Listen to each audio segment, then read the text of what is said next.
So this is my new plastic balloon, and today we're gonna narrate Going to Sea. Going to Sea.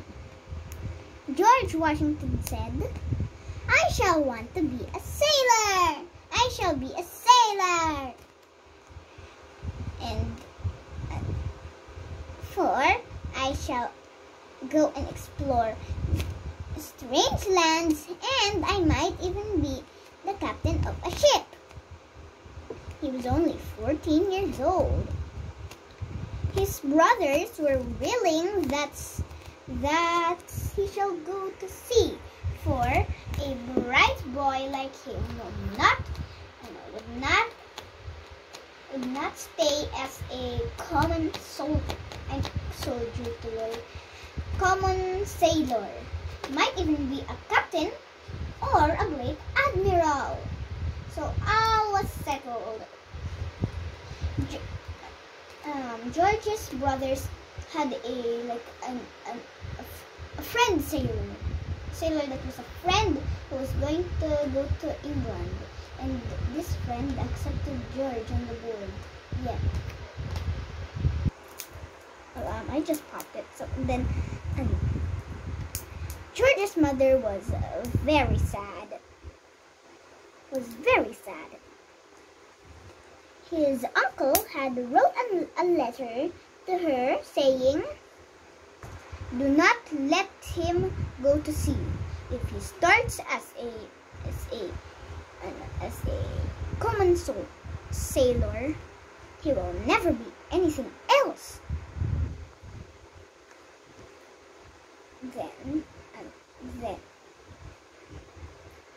But George had made his mind to go, and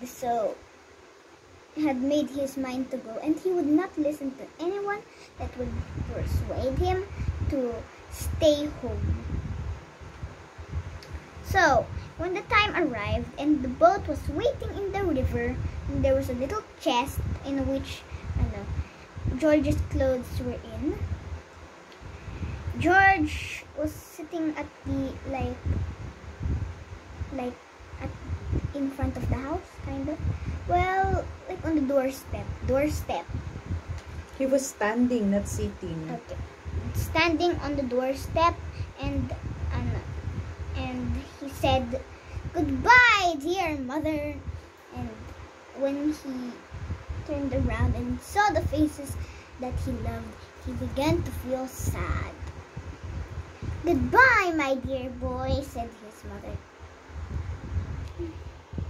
So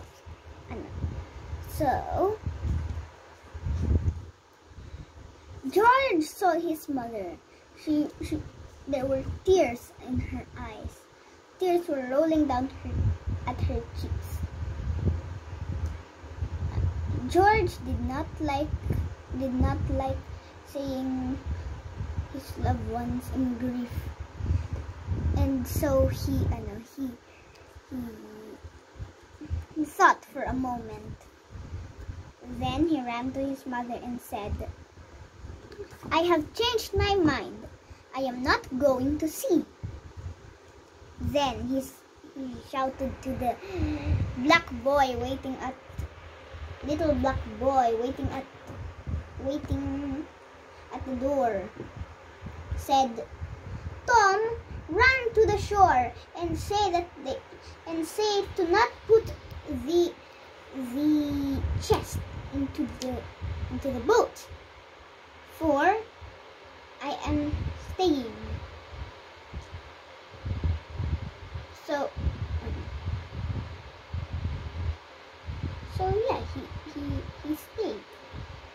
Whoever hasn't heard of George Washington, he was the first in war, first in peace, and first in the hearts of his countrymen. He is the most famous president in America, his country. He is also called Father of America, or Father of his country.